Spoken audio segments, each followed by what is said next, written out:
Welcome to SP News and Knowledge. Today's topic, Midnight Visitor. So without any delay, let's start.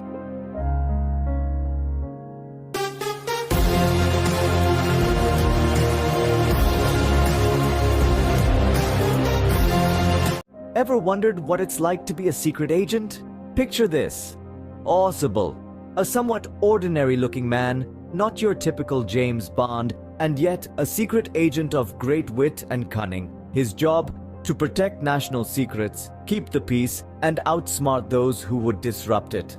On this particular evening, Ausible is joined by an unsuspecting companion, Fowler. A writer by trade, Fowler has a mind full of fanciful notions about the covert world of espionage, but he finds Ausible rather unexciting. Little does he know, he's about to get a first-hand experience of the thrilling world he has so romanticized. As they make their way to Ausible's room, the mundane evening takes an unexpected turn. Inside the room, they encounter Max, a dangerous character armed and ready. He's not there for a friendly visit. He's waiting for something of national significance. Missile reports due to arrive in just 30 minutes. Max, with his menacing demeanor, commands them to wait with him. The stakes are high and the room is charged with tension. Yet Ausible, with his years of experience and sharp intellect, remains cool under pressure. He engages Max in conversation, subtly disarming him with his wit.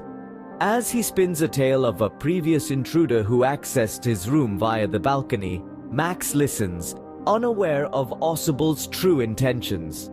Meanwhile, Fowler, who had expected nothing more than an evening with a seemingly dull agent, finds himself in the middle of a real-life thriller. He grows increasingly anxious, and when there's a knock at the door, he assumes it's the police, as Ausible suggested. But is it really?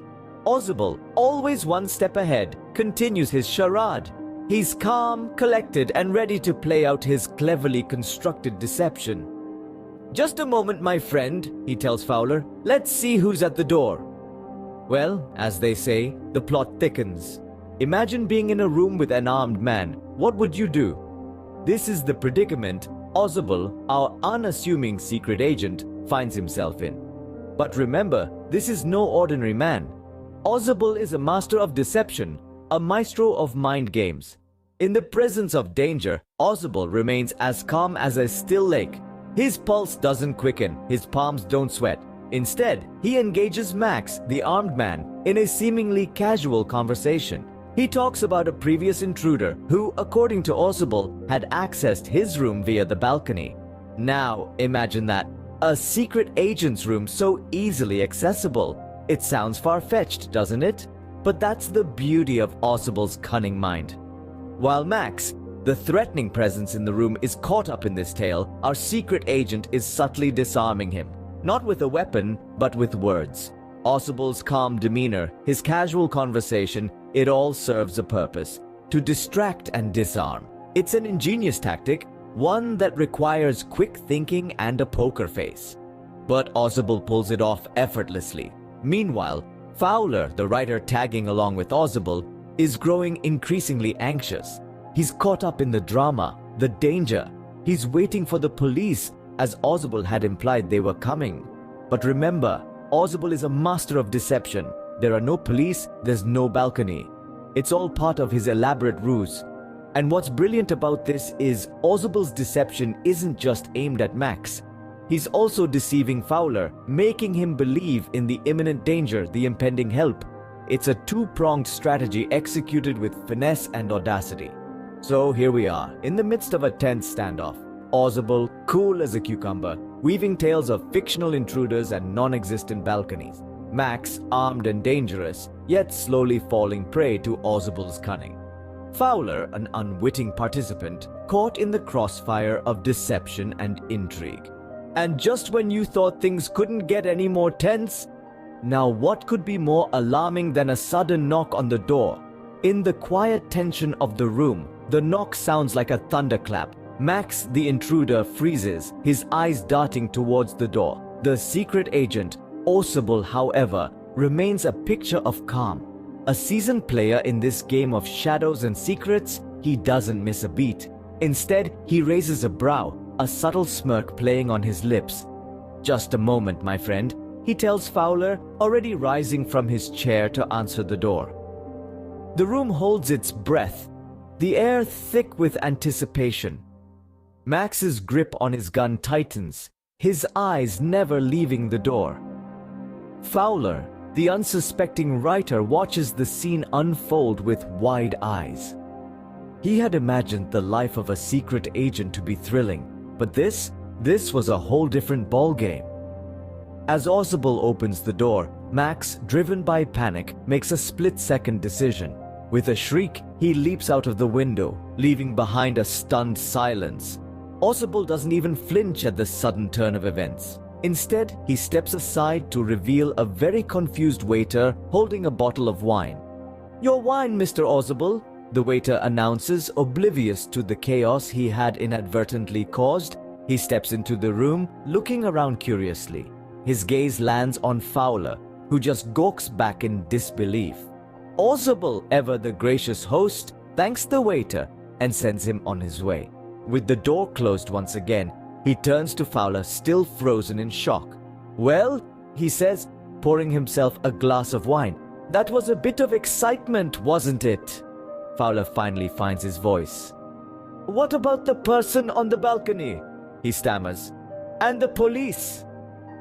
Ausable just chuckles, raising his glass in a silent toast.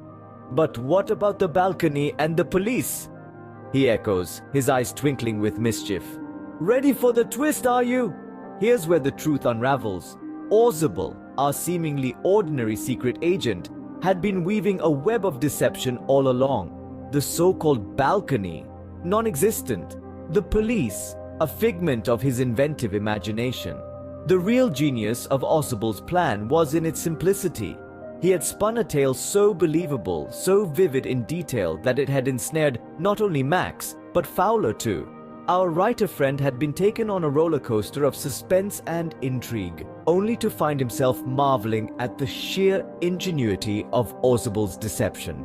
And so, the story of the balcony intruder, the imminent police arrival, all elements of an elaborate ruse, crafted with precision and delivered with impeccable timing.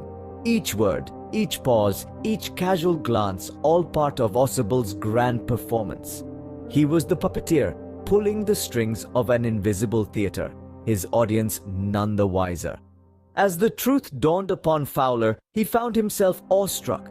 The man he had initially deemed dull and uninteresting was in reality a master tactician.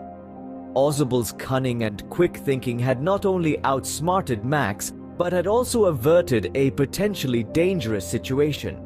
The realization hit Fowler with the force of a tidal wave. He had been privy to the machinations of a true secret agent. The mundane evening had morphed into a thrilling adventure, the likes of which he had only dreamt of. He had witnessed firsthand the extent of Ausable's expertise, his ability to think on his feet, to manipulate the situation in his favor.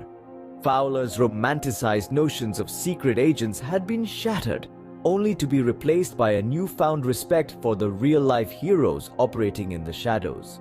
Ausable had proven that the world of espionage was not just about high-speed chases and gunfights. It was also a game of minds, where wit and deception often trumped brute force. And just like that, Ausable had outsmarted the enemy. So, how do you think our story ends? In the aftermath of the unexpected encounter and the ingenious deception, we find ourselves in a room filled with a palpable sense of relief and bewilderment. Ausable, our seemingly ordinary secret agent, had just outsmarted an armed intruder, Max, with nothing but his wit. He had spun a tale so convincing that Max, in his panic, had leapt out of a window assuming there was a balcony to escape to. But there was no balcony. There were no police. There was only Ausable's quick thinking and cunning. Fowler, the writer who had initially found Ausable rather dull, was left in awe. He had come expecting the thrill of meeting a secret agent, but what he experienced was beyond his wildest imaginations.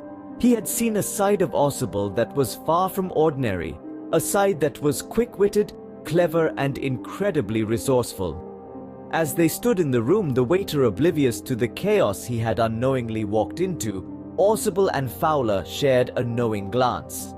The true nature of Ausable's expertise had been revealed in the face of danger, and Fowler had been privileged to witness it firsthand. This was no ordinary evening for Fowler.